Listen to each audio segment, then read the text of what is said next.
శివ సూత్రాలు 14వ సూత్రం. దృశ్యం శరీరం. ఈ శరీరం కనిపించే నేను. ఇది తనలో నిజమైన స్వయాన్ని అదృశ్యంగా కలిగి ఉంది.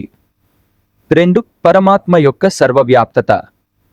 విషయం లేనప్పుడు వ్యక్తి స్వీయ లేదా నేను అనే ప్రశ్న తలెత్తదు. అతని వ్యక్తిగత చైతన్యం విశ్వ చైతన్యంగా మారుతుంది. నా మరియు నాది ఉపయోగించబడినంత కాలం ఆధ్యాత్మిక పురోగతి సాధ్యపడదు. అజ్ఞానం నుండి ఉద్భవించే భ్రమ మాత్రమే అటువంటి భేదానికి కారణం. చైతన్యం యొక్క నిమ్న దశలలో మాత్రమే భ్రమ ఉంటుంది. ఎవరైనా కింది స్థాయిలను అధిగమించగలిగితే అతను పరమాత్మ యొక్క సర్వవ్యాప్తతను అనుభవించడం ప్రారంభిస్తాడు. యోగి 3 సాధారణ స్థాయి చైతన్యాలను అధిగమించి అలా చేయడం ద్వారా అతను విశ్వవ్యాప్త చైతన్యమైన శివుడిని గుర్తించడం ప్రారంభిస్తాడు. ఫలితంగా బ్రహ్మానందాన్ని అనుభూతి చెందుతాడు. ప్రసాద్ భరద్వాజ.